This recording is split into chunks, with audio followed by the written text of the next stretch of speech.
देख रहे हैं the daily show with Munir Memon. अस्सलाम वालेकुम, आप देख रहे हैं प्रोग्राम मुनीर मेमन के साथ।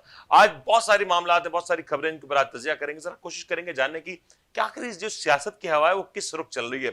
कभी ऐसा लगता है कि एक सियासी जमात बहुत ज्यादा हावी है, दूसरी जानिब ऐसी खबर आती है कि शायद ऐसा लगता है कि गुब्बारे से हवा निकल गई हो। आज दो तीन अहम मामला तो उसके ऊपर बात करते हैं। जरा सबसे पहले बात करते हैं इमरान खान साहब के बयान के हवाले से। उन्होंने गालिबन मुतालबा किया कि जो फैज हमीद साहब का जो ट्रायल है वो ओपन किया जाए, उसको मीडिया की रसाई दी जाए और वो जो कुछ मामलात हैं वो अवाम तक पहुंचे, क्योंकि बहुत सारे ऐसे मामलात हैं, इंकशाफात हैं जो इस ट्रायल में होने हैं। साथ साथ आज अल कादिर ट्रस्ट के हवाले से भी कुछ इंकशाफात हुए, उसमें भी जो नैब के हवाले से बात की गई कि किस तरीके से केस बंद हुआ और उसके बाद रीओपन हुआ। तोशाखाना 2 केस के हवाले से भी आज बड़ी अहम पेशरफ्त हुई। ये कहा जा रहा है कि गालिबन जो केसेस हैं उनका जो मामला है वो ज्यादा कोई अच्छा नजर नहीं आ रहा और हुकूमत इस हवाले से कुछ बैकफुट पे नजर आ रही है। और दूसरी बात, हुकूमत के पास मजीद केसेस बनाने के लिए क्या मवाद है या नहीं, ये भी एक बड़ा सवाल है। सबसे बड़ा अहम सवाल होने जा रहा है कि जो इस्लामाबाद में तहरीक इंसाफ जलसा करने जा रही है, जलसे का क्या ये हो पाएगा या नहीं हो पाएगा, क्योंकि तहरीक इंसाफ केपीके में तो जब जलसा करना चाहती है वहां उनकी अपनी हुकूमत है वो कर लेते हैं, लेकिन जब पंजाब की बात आती है तो वहां पे वो जलसा करने में नाकाम नजर आते हैं। प्रोग्राम में आज इसी हवाले से गुफ्तगू करेंगे। हमारे साथ ज्वाइन करें सीनियर साहब तजिया निगाह जनाब रिजवान शाह साहब, उनके हमारा ज्वाइन करें डॉक्टर यासीन मलिक साहब, और हमें तहरीक इंसाफ से ज्वाइन करें आरिफ अब्बासी साहब। डॉक्टर साहब, स्टार्टिंग फ्रॉम यू, ये जलसे के मामले से पहले शुरू करते हैं कि जो जलसा ये इतना बड़ा मुअम्मा क्यों बना हुआ है? क्या इस्लामाबाद की हुदूद में कोई सियासी जमात जलसा नहीं कर सकती? जी, बिस्मिल्लाहिर्रहमानिर्रहीम। Thank you so much Munir भाई। जिससे कि जो वजह है कि जो पहले मकाम था वो बदल दिया जा चुका है। अब ये रावलपिंडी और इस्लामाबाद के साथ एक शहर है तरनौल, उसके अंदर किया जा रहा है, जो आप कह सकते हैं कि तकरीबन पंजाब की हदूद में आता है और उसका कुछ हिस्सा जो है वो इस्लामाबाद के मज़ाफ़ाती इलाकों में, मतलब कॉर्नर जो है वो लगता है। अभी वो इस्लामाबाद के वैसे मैप में है, सीडीए के प्लान में है, लेकिन अभी तक वो इस्लामाबाद जो है वो मुकम्मल तौर पे इस्लामाबाद नहीं है। हमारे यहाँ एक और कंसेप्ट भी है कि हम इस्लामाबाद समझते हैं डी चौक को या जनाब पार्क को, इन चीज़ों को जो जलसागाह के करीब, मतलब जो हुकूमत को प्रॉपर थ्रेट दे। अच्छा, ये जो सवाल है कि क्या जलसा हुआ या नहीं हुआ, आपको मुझसे बेहतर पता है कि एस्टेब्लिशमेंट की जो अगेंस्ट पार्टी खड़ी होती है उसको काफ़ी जो है वो चीज़ों का सामना करना पड़ता है, जिसमें ये चीज़ सरे फहरिस्त होती है कि जब वो अवामी इनकलाब की बात करते हैं, अवामी इज्तिमात की बात करते हैं, अवाम को इकट्ठा करने की बात करते हैं, तो तकरीबन डीसी से लेकर तमाम एक कांस्टेबल तक हर शख्स को रुकावट के लिए जो है वो खड़ा किया जाता है। इस्लामाबाद में वैसे भी कंटेनर्स की जैसे, सॉरी आपकी बात काट रहा हूं कथा कलामी, ये जो जलसे में जो रुकावट है वो एस्टेब्लिशमेंट की तरफ से या नून लीग की तरफ से?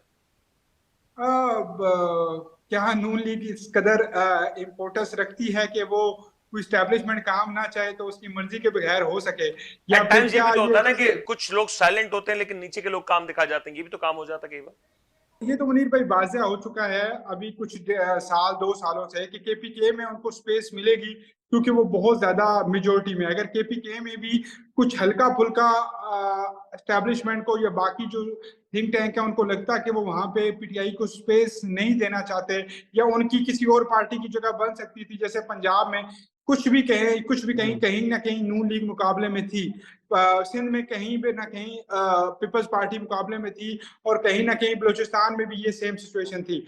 अगर तो उसको उनको ये मालूम होता कि केपीके के अंदर वो किसी पार्टी को भी एडजस्ट कर सकते हैं, मुतबादल ऑप्शन मौजूद है, यानी कि मौलाना की सूरत में या XYZ की सूरत लेकिन में। सवाल फिर ये ना डॉक्टर साहब कि अभी हमने देखा 2 दिन पहले जेयूआई रेड जोन में दाखिल हुई, वहां पे उन्होंने अपना एहतजाज रिकॉर्ड कराया, सुप्रीम कोर्ट के सीनियर जजेस के नाम लेकर एहतजाज रिकॉर्ड कराया।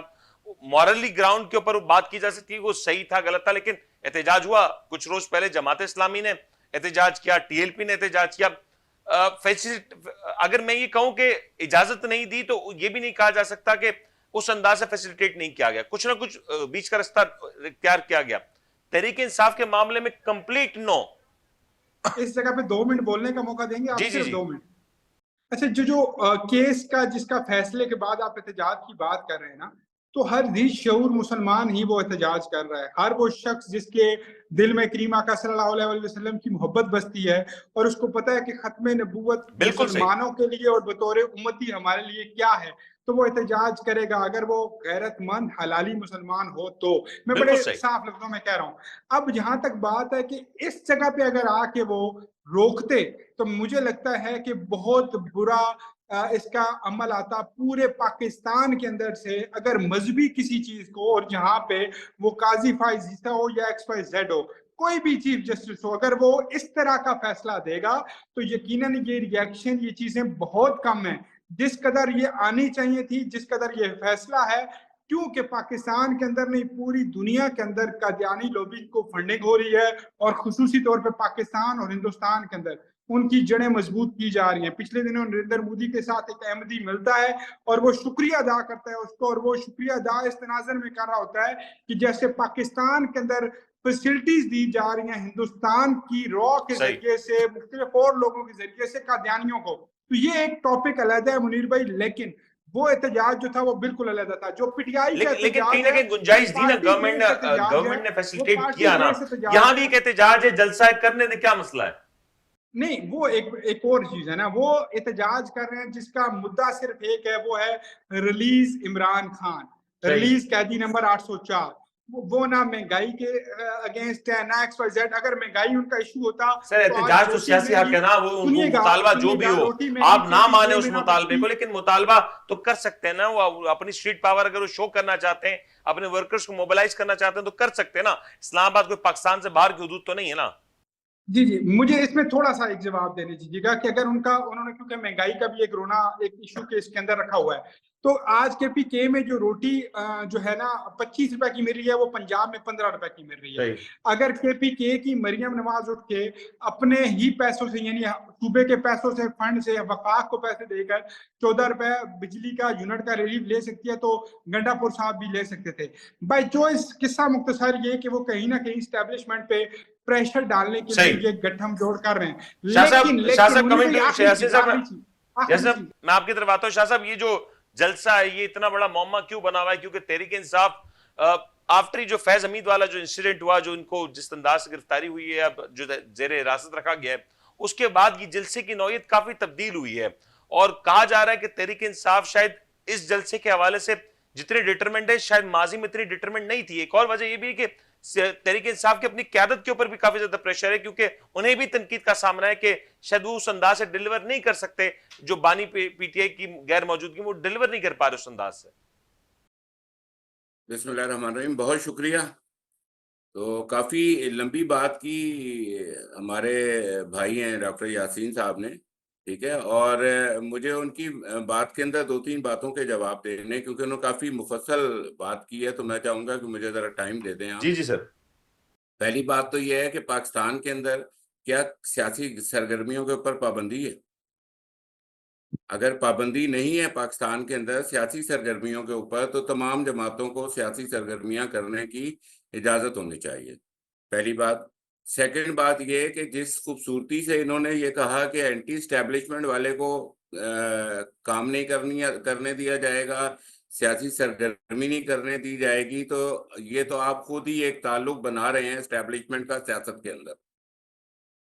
तीसरी बात यह है कि अगर आप 9 मई के बयानिए की बात कर रहे हैं और उसको रखकर आप कह रहे हैं कि एक सियासी जमात को इजाजत नहीं होनी चाहिए, तो भाई मेरे वो अभी इल्जाम है, वो किसी अदालत से साबित नहीं हुआ, ठीक है। तो जरा थोड़ा सा इन सारी चीजों की तस्हीह कर लें, जरा सॉलिड बोला करें, मजा भी आता है। फिर आप जो ये हलाल प्रोटेस्ट और हराम प्रोटेस्ट का जो एक इजहार कर रहे हैं, वो भी मेरा ख्याल है कि थोड़ा सा उसको भी हमें यहाँ डिस्कस करना चाहिए। देखें, बात यह है कि आका सलातो सलाम के लिए, नामूसे रिसालत के लिए हम सब की जानें भी जो है ना हाजिर हैं। उससे बढ़ के कुछ भी नहीं, हमारा ईमान ही मुकम्मल नहीं होता आका सलातो सलाम के जो है ना उनकी नामूस के बगैर, ठीक है।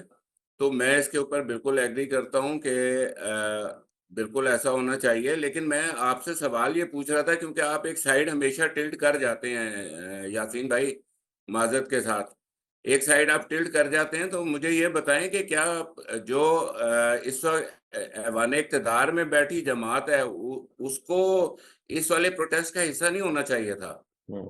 अगर आप कह रहे हैं ना कि चलिए ये मैं अब प्रोटेस्ट अगर मुझे था इजाजत है और तो इसको मैं नहीं, जवाब मेरी मैं बात आता हूँ मेरी यासिर भाई, आपकी बात तरफ का आता हूँ। जवाब डॉक्टर नहीं शाह फिर साहब, मुनीर भाई शाह इसका साहब इसको मजा जरा नहीं आएगा। इसको मुझे जरा क्या चाहिए समराइज है कि करें। मेरी बात का मेरे जवाब सुन सारे लीजिए ना सवालों आप। को उन्होंने नहीं कैटेगरिकली नहीं, मुझे मेरी मुझे बात एक का मिनट जवाब जवाब सुन दीजिए। लीजिए ना आप। एक मिनट नहीं नहीं, यासिर भाई, मेरी आपकी तरफ बात आता का हूँ। जवाब, मेरा ये जी ख्याल है, मेरा एक मशवरा है कि उनको भी जो है ना अपने ईमान की हरारत दिखानी चाहिए थी। और जिस तरह सर अगर दो ये कोई मजहबी तकाजा नहीं है शाह जमातों ने साहब के आकर कोई निकले एहतजाज कोई ना किया, तो निकले, मेरा ख्याल है यहाँ हुकूमत को भी किसी को उसका फोर्स हिस्सा नहीं बनना किया अच्छा जा रहा मेरी ना। अगर लेकिन बात आप सुन मैं लें यार तो मौजूद मुझे से आपको थोड़ा दूर और हट आराम रहे हो हैं। जाएगा ना। शाह साहब नंबर मुझे वन बताएं मुनीर कि भाई ये जो मुझे इस वक्त इजाजत देना जलसा जरा। है इस्लामाबाद का, ये जो जलसा है ये कितना अहम है?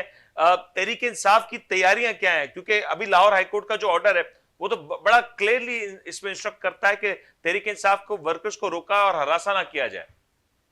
अच्छा देखें, ये जो जलसा जहां पर हो रहा है ना, टेक्सला और तरनौल के दरमियान, ये जलसे की लोकेशन कुछ इस तरह है कि इसके बिल्कुल साथ केपी की जो है वो बाउंड्री शुरू हो जाती है या सही। बॉर्डर शुरू हो जाता है, आप समझ लें। ठीक है, इस्लामाबाद भी टच होता है, ये रावलपिंडी का मकाम भी है। तो बात डॉक्टर साहब की अच्छी है कि इसकी जो लोकेशन है वो इस हिसाब से है कि इसके ऊपर भी कुछ टेक्निकल मसला बनता है।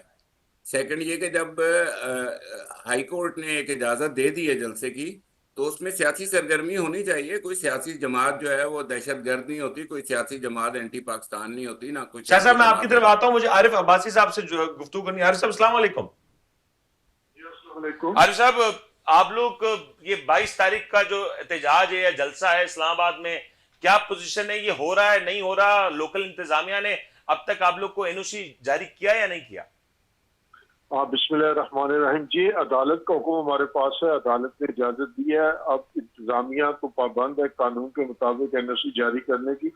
मेरा इंशाल्लाह ताला ये जलसा होगा, जरूर होगा, क्योंकि हमें आईने पाकिस्तान असम्बलिंग की स्पीच की इजाजत देता है और हम कानून के दायरे में रहते हुए इंशाल्लाह ताला पाकिस्तान के अवाम के लिए, इस मुल्क की। आरिफ साहब, आपको नहीं लगता कि इस वक्त तक वक्त कम रह गया है? अगर एनओसी आज की तारीख में नहीं मिलता तो आप लोग कैसे ये तैयारियां करेंगे? और जो कुछ इतलात हैं कि रुकावटें भी हैं, मसाइल भी हैं, सिग्नल्स का भी इशू है, ये कैसे होगी तैयारी? मोबिलाइजेशन कैसे होगी इतनी बड़ी? देखें जी, जो रुकावटें हैं, जो मसाइल हैं, ये तो पिछले 2-2.5 साल से हम 10 अप्रैल के बाद से हम फेस कर रहे हैं। ये पीटीआई के वर्कर के लिए मैटर नहीं करते, सिर्फ मैटर ये करते हैं कि हम कानून के दायरे में रह के मुकम्मल तौर पे पुरअमन रहते हुए अपनी जो हमारा राइट है उसको एक्सरसाइज करें। और इस किस्म की चीजें मैटर नहीं करती है हमारे पीटीआई के लिए कि हमें कोई आगे रोडें बंद होंगी या जो स्टेट पावर है वो मिसयूज होगा उसका। उसके लिए हम ज़हनी तौर पे तैयार हैं और इंशाल्लाह ताला हमारी तरफ से मुकम्मल तौर पर कानून की बालादस्ती और कानून पर कारबंद रहते हुए हम पुरअमन अपना ये जो मुजाहरा है वो जरूर करें। आरिफ साहब, अपेरेंटली नजर ये आ रहा है कि इस वक्त हुकूमत आपको इजाजत नहीं देने लगी। आप माने या ना माने, लेकिन हुकूमत का फिलहाल ये इरादा नहीं है। रुकावटें भी होंगी, क्या प्लान ऑफ एक्शन है? क्योंकि एक जानिब ये भी इतलात है कि पंजाब में आपकी जो बहुत सारी क़यादत है, या तो वो लापता हो जाती है या गायब हो जाती है या खामोश हो जाती है। कैसे इस चीज को काउंटर कैसे करेंगे? क्योंकि काफी अरसे से केपीके में आप जलसा करना चाहते हैं, जब करना चाहते हैं हो जाता है। पंजाब के डायनेमिक्स अब बड़े मुख्तलिफ हो चुके हैं। नहीं देखें, मैंने आपको जैसे बताया कि कानून की बालादस्ती के कायल हैं, लेकिन हम अपने राइट पे भी जो हमें आइन ने दिए उससे कंप्रोमाइज नहीं करेंगे। हम हर तरह के हालात के लिए तैयार हैं, पुरअमन रहते हुए। किसी किस्म की हम अफरा तफरी या किसी किस्म की माशरे में बिगाड़ नहीं पैदा करना चाहते। हमें उम्मीद है कि इंतजामिया होश के नाखुन लेगी और वो अदालती फैसलों पर मनोवान अमल करेगी। सर, आपकी उम्मीद एक जगह, आरिफ साहब, उम्मीद एक जगह, लेकिन ग्राउंड रियलिटी भी तो बताए ना। ग्राउंड रियलिटी ये है कि आपको इस वक्त सपोर्ट नहीं है। हमारे लिए मुश्किलात हैं, हमारे लिए मुश्किलात हैं, लेकिन जो हमारी जद्दोजहद है, जो हमारा मकसद है इस पीडीएम हुकूमत के खिलाफ, इस नाम नहाद जमहूरी हुकूमत के खिलाफ, वो बड़ा मुकद्दस है। वो पाकिस्तान के मुस्तकबिल के लिए जरूरी है कि अवाम की राय का एहतराम किया जाए। हम जदोजहद कर रहे हैं अपने मैंडेट की वापसी के लिए, हम जदोजहद कर रहे हैं कानून की बालादस्ती के लिए, पार्लियामेंट की बालादस्ती के लिए। नाम नहाद पार्लियामेंट नहीं, वो पार्लियामेंट जिसमें अवाम के हकीकी नुमाइंदे बैठे हों। वो फॉर्म 47 की पार्लियामेंट नहीं, फॉर्म 45 की पार्लियामेंट के लिए हम जदोजहद कर रहे हैं। और इंशाल्लाह ताला आप देखेंगे कि इंतजामिया भी हम उम्मीद रखते हैं कि कानून पे अमल करेगी और अदालत के फैसलों को अहमियत देगी और अदालत के फैसलों के मुताबिक हमें आरिफ साहब, ये जो आपका वेन्यू है, ये जो जिस जगह पे आप जलसा करना चाह रहे हैं, बेसिकली तो जलसा गाह है, इस हवाले से भी कुछ रिजर्वेशन है गवर्नमेंट के। वो कह रहे हैं कि क्योंकि ये केपीके की बॉर्डर है, यहाँ पे काफी ज्यादा आमदोरफ्त होती है, इस जगह के ऊपर जलसा करना फीजिबल नहीं होगा। फिर ये कह रहे हैं कि आप केपीके से लोग लाएंगे जलसे के लिए, ये एक नहीं, वजह बन बात सकती है सुने, जलसा आप रोकने की? अगर देखें 2018 का रिकॉर्ड, 2013 का रिकॉर्ड, 2024 का रिकॉर्ड, तो पिंडी इस्लामाबाद हमेशा 2013 के बाद पाकिस्तान तहरीक इंसाफ ने क्लीन स्वीप किया है और हमें सपोर्ट पब्लिक की, लोकल पब्लिक की सपोर्ट है। हमें तो रेजिडेंट जो हमारा जिला है, अब तक वहां के लोग भी ना है तो कोई फर्क नहीं पड़ता। सही। पिंडी इस्लामाबाद के लोग इतने हैं कि कोई भी इस वक्त हमारे पास ऐसा ग्राउंड नहीं है जो हमारी जरूरियात को पूरा कर सकता हो। इतने मैसिव तादाद में लोग आएंगे कि हमें हम जो केपीके के हमारे वर्कर हैं आना चाहिए, मोस्ट वेलकम।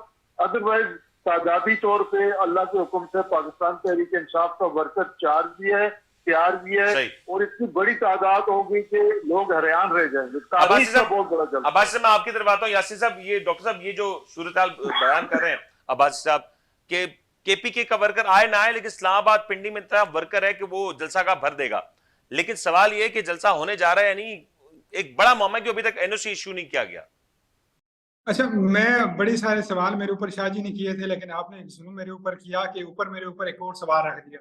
अगर आप मुझे इजाजत देते हैं सर, मैं आपको इजाजत दूंगा, मुझे अब्बासी साहब की बात कर अच्छा, अब्बासी साहब की बात, बड़े एक मंजे हुए सियासतदान है रावलपिंडी इस्लामाबाद के और बड़े पोलाइट भाषा में इनकी बड़ी खिदमत है, लेकिन इनकी मैं इस बात से इत्तफाक नहीं करूंगा कि रावलपिंडी इस्लामाबाद का ही नौजवान जलसा भर देगा।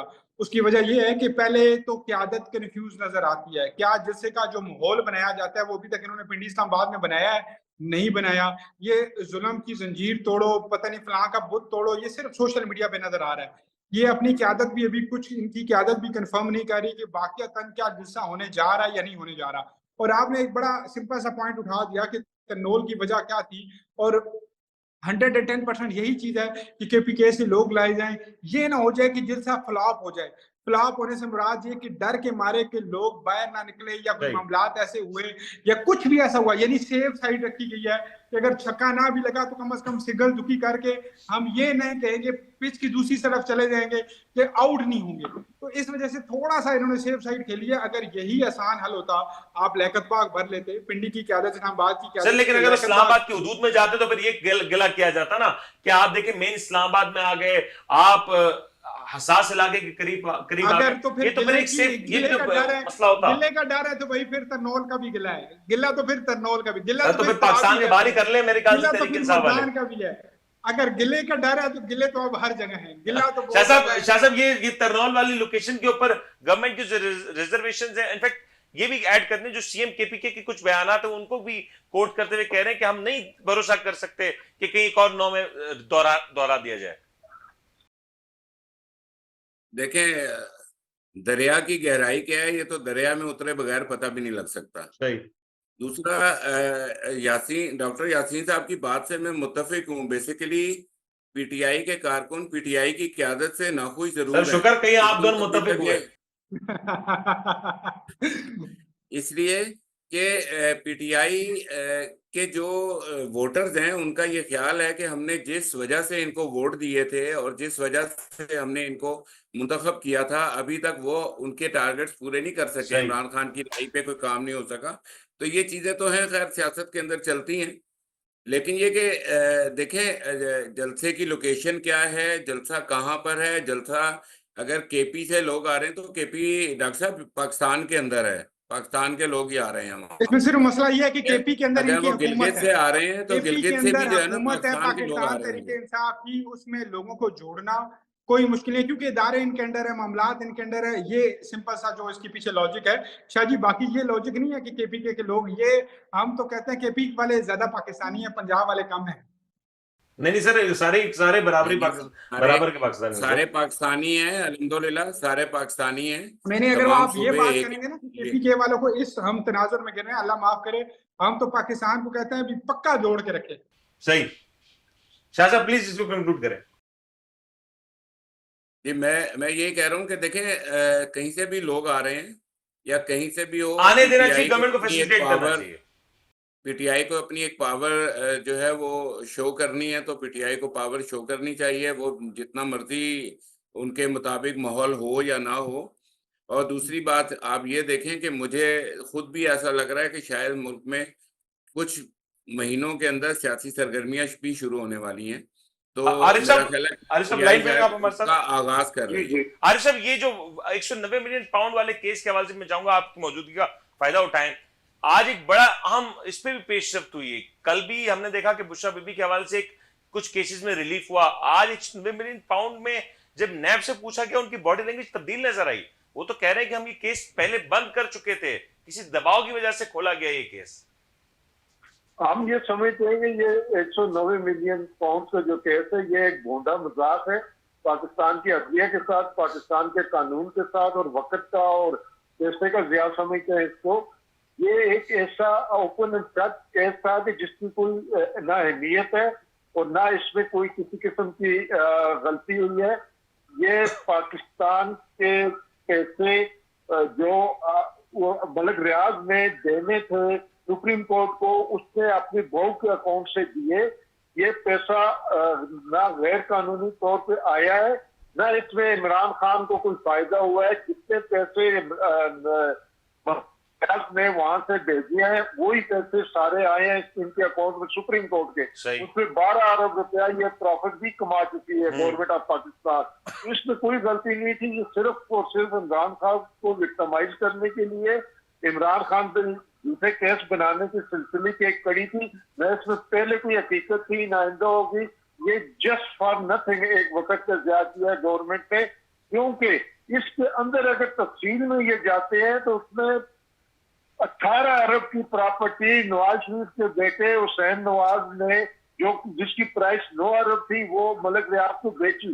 उस पैसे की तहकीकात होनी चाहिए कि वो पैसा पाकिस्तान से किस तरह गया, जो कि हसन नवाज को पेमेंट हुई 18 बिलियन 5 रुपीज की, वो प्रॉपर्टी के अगेंस्ट, जो प्रॉपर्टी उसकी आधी कीमत की थी। इसमें इमरान खान को क्या फायदा हुआ? ये बेटे का वचन समझ सकता है कि इसमें इमरान खान ना उस ट्रस्ट का मालिक है, ना उस ट्रस्ट में कोई फाइनेंशियल फायदा है इमरान खान को, ना इमरान खान की मिसेज को। तो ये तो एक जस्ट फॉर विक्टिमाइजेशन ये केस बना है। सर, मैं आपकी तरफ आता हूँ। शाह साहब, ये जो 190 मिलियन पाउंड केस है, आपने भी आज इसके ऊपर पूरी डिटेल से समाअत को देखा, आपने क्या नजर आया आज जो समाअत हुई है उसमें? देखिए, ये तो नजर आ रहा था कि उनका जो ताल्लुक बनाया गया वो ताल्लुक है नहीं, और केस के अंदर इतनी जान नहीं थी, तो वो पहले ही नजर आ रहा था नैब को। तो मेरा ख्याल है नैब बैकआउट कर गया सिंपली। इसमें तो सर, इतनी लंबी ये थोड़ा आपको तशवीश हुई कि नैब बैकआउट कर गया एक तरीके से? आपने ये जब इनफैक्ट ये स्टेटमेंट जब सामने आई, थोड़ी शॉकिंग नहीं थी कि नैब इस सिनेरियो में बैकआउट कर जाए? नैब को अब अदालत के अंदर चीजें साबित करनी है ना, तो उनको पता है उनके पास प्रोसिक्यूशन के लिए जान नहीं है इस केस में।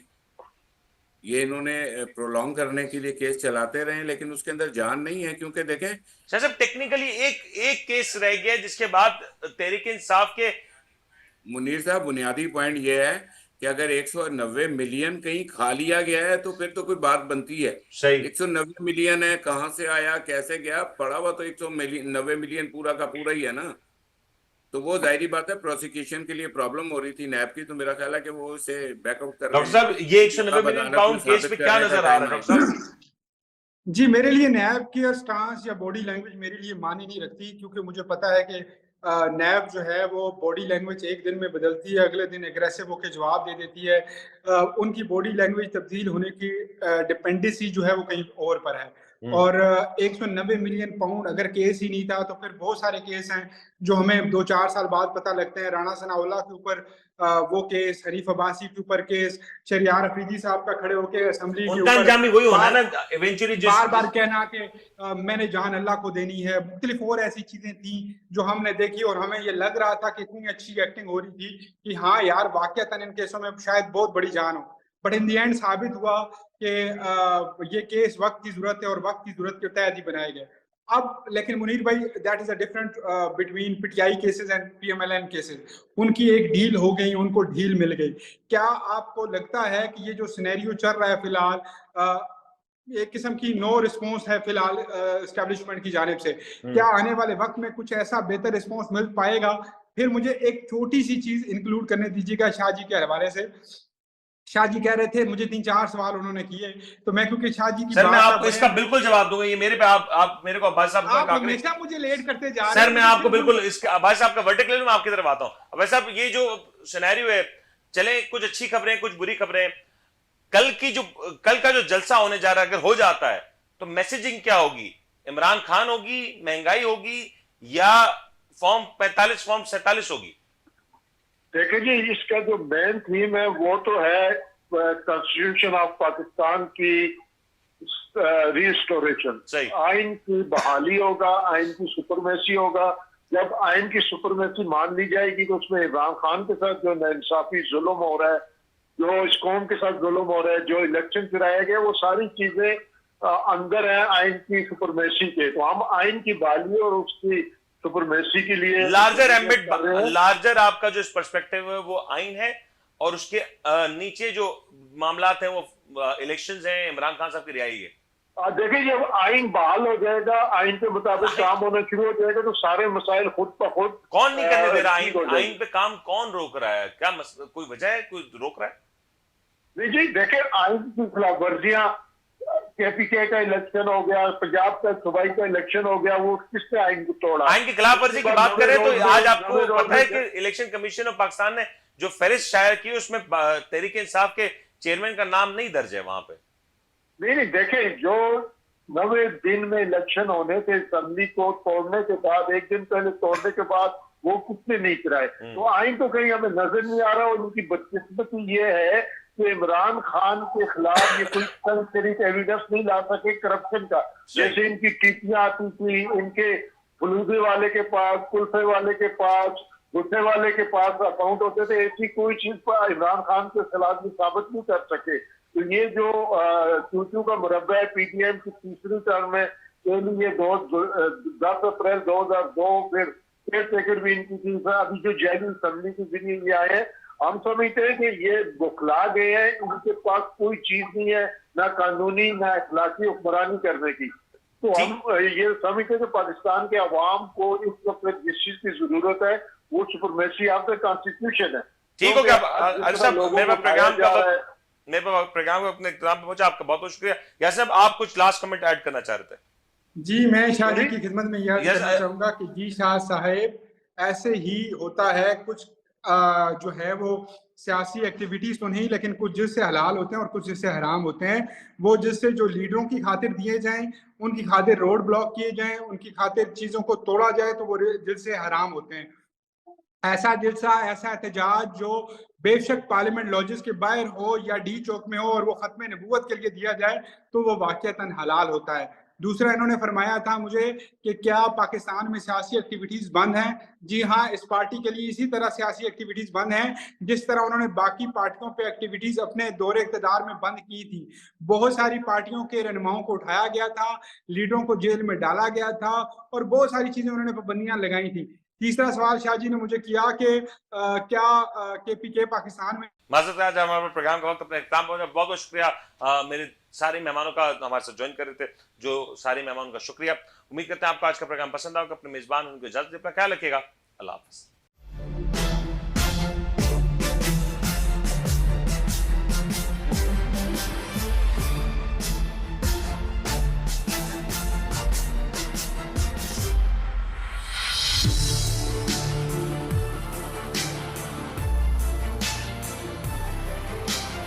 आप देख रहे हैं the daily show with Munir Memon.